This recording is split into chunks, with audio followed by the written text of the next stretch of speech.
So I woke up thinking about chicken tortilla soup this morning and how I need to make more very soon because it was so good last time, which got me thinking about the last time I had it, which was a lunch chat, which is why we're about to have another. Now I know some of you didn't like this last time. I get it. Chewing sounds aren't for everybody, but enough of you surprisingly did and requested it even that we're doing another one, and I enjoyed it, so I'm happy about that. It just kind of works because I was going to sit down today to write a review of a specific book, kind of going to be similar in some ways, very similar in some ways, very different in others, to a review that I just wrote for the Trader's Game. And I don't want it to seem like just a copy and paste review, and really I think this one deserves more of a chat. It just feels like something I need to talk through. So anyway, today we're going to be sitting down, having some lunch together, and talking about Amid Stars and Darkness by Chani, Lynn, Feener, which is interesting. So if that sounds like your thing, grab some lunch and join me. If it's not your thing, go ahead and click away. I get it. You don't need to watch something you hate and then downvote it. Just don't watch it if it's not your thing. I get it. I'm going to get into it. And I, for lunch, am having avocado toast. And I started without you. I'm going to try real hard not to drip egg on myself. So, briefly, Amid Stars and Darkness is about a girl who is mistaken for an alien princess and is then kidnapped by the aliens and made to return home to stop a war, to prevent a war from happening. And because it is from Swoon Reads, all of that means that it's a setup for a love triangle, essentially.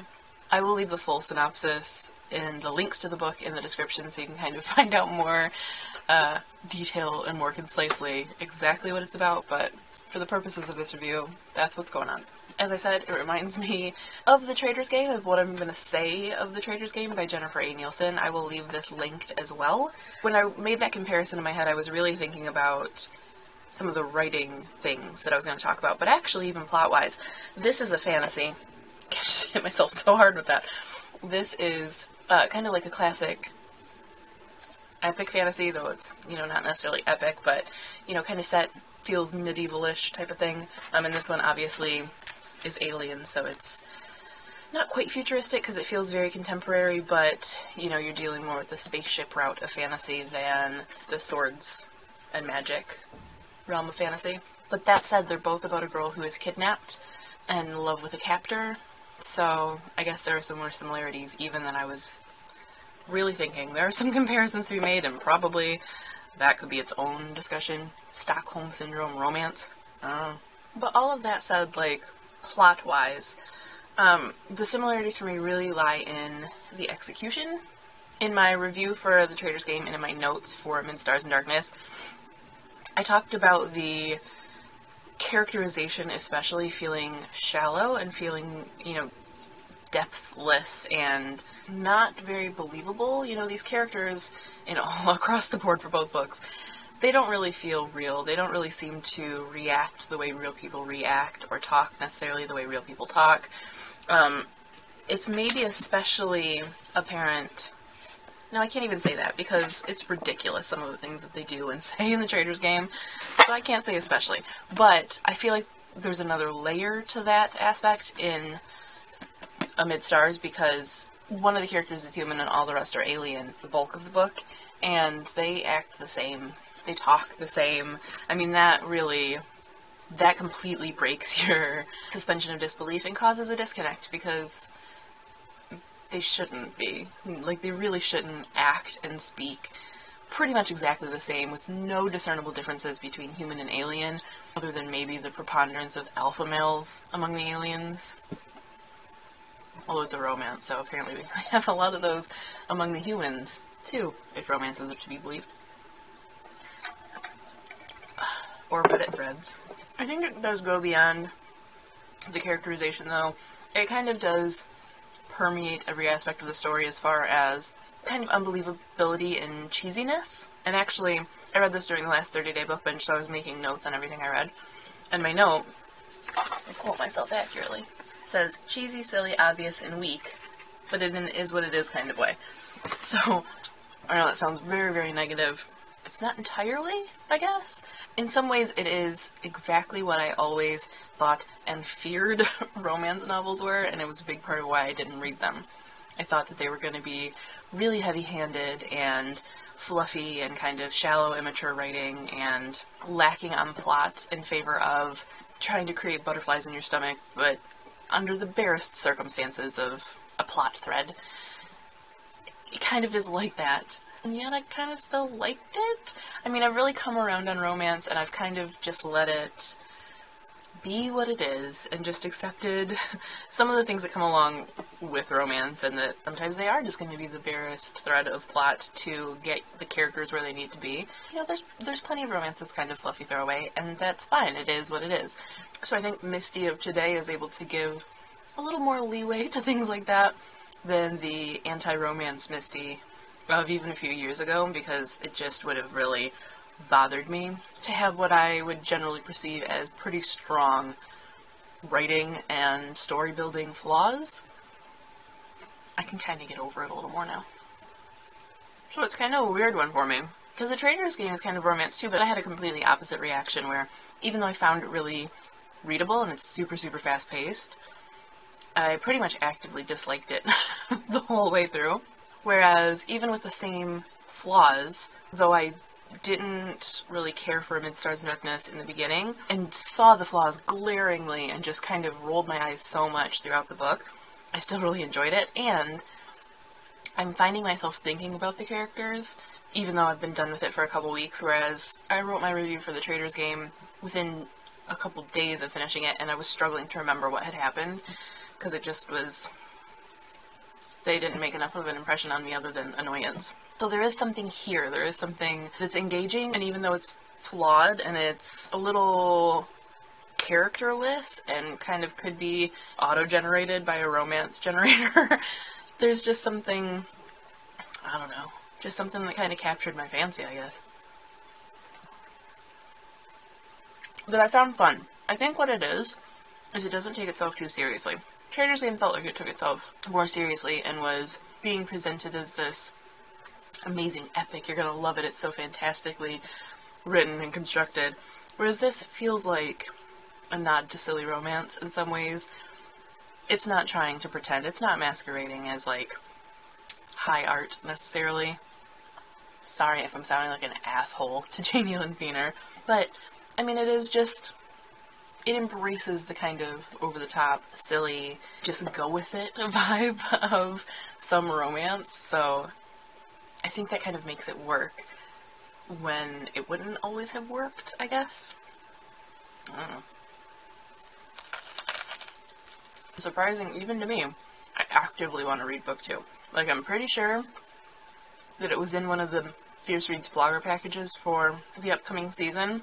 I kind of want it. I kind of hope it's coming my way, because I want to keep going. It does have a cliffhanger ending, so that's part of it, but also it just, I don't know, it was brain junk food, you know? It was just fun, happy reading that Editor Misty is like, we need to do something about this. But just fun reader Misty was like, okay, whatever. Sexy kidnapping aliens in vests. Why are they all sleeveless? Why are they so sleeveless? I'm telling you, it's got a real cheese factor.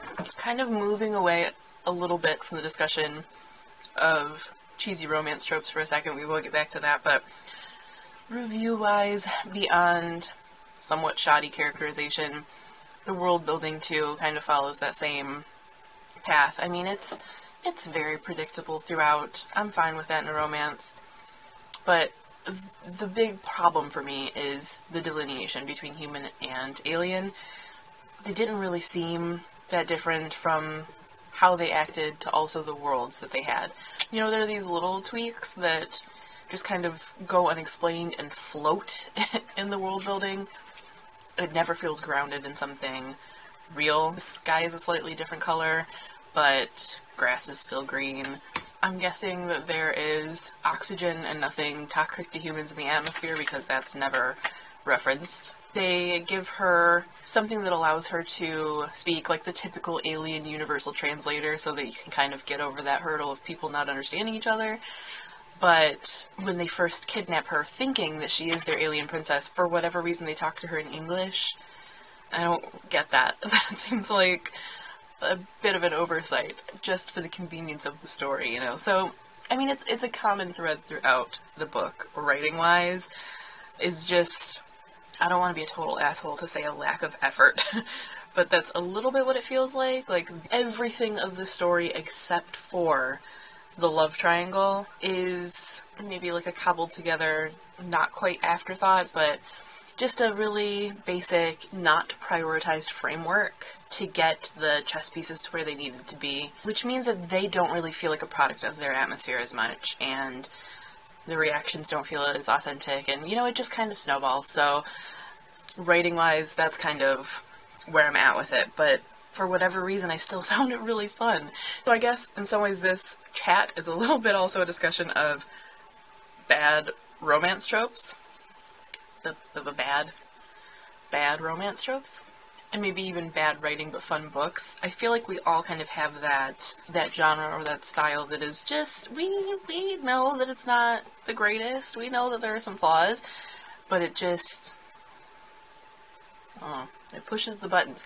We had a book chat ages ago now that was buzzwords and deal breakers, and so it was these things that, the buzzwords, are things that will always pique your interest and make you want to read a book. I feel like bad romance is kind of along those same lines of, we expect it to be what it is, and so we just have these things that will draw us in and we're willing to go with, like a buzzword, that in any other book we would be like, no, what the heck is this? I feel like that's romance. And other genres too, like there are plenty of like crime and mystery series that are exactly like romance. Hey, can you not? Don't wink at me. Don't you do it. He did it. You want to lick some egg yolk? Nope. Okay. He doesn't want to join us for lunch chat. Anyway, I don't know. I don't know if there's more to be said, really. I feel like I've been rambling forever on bad good books or good bad books. That should be a book chat. If you want to see that as a book chat, let me know. That could be fun. But that's probably enough about this. Amid Stars and Darkness by Chani, Lynn, Feener. It's different. Strangely so likable, even though throughout I was like, no, and I don't know why. All I know is I want to read book 2, like right now. Right now! I think you can see why this needed to be a discussion instead of a review, because, like, how? That would be the weirdest I mean, this one was rambling enough. This one would have been out of this world. So that's probably all that I need to say for this lunch chat. I hope that you enjoyed our little lunch date together. Let me know if you joined me. What'd you have? Were you brunching with me? Something totally different? Let me know. Adds to the fun of the lunch chat for me. Oh, before I let you go, I'm actually wearing the necklace that went along with the book, because I like a theme. Thanks, Swoon Reads and Fierce Reads, for sending it to me. I'm sorry that the review is so mostly negative for something that I actually enjoyed. I'm sorry, and you might be like, oh my god, we're not giving her book 2 because I don't want that again, but like, I actually am really looking forward to it. That's just how my brain works sometimes. So that's all for now, but thank you guys for joining me. If you hated this, I'm sorry. But, I enjoyed having lunch with you, so there. But until next time, let me know, if you want that book chat idea or any others in the comments, and I will see you again soon. Thanks for watching, and happy reading!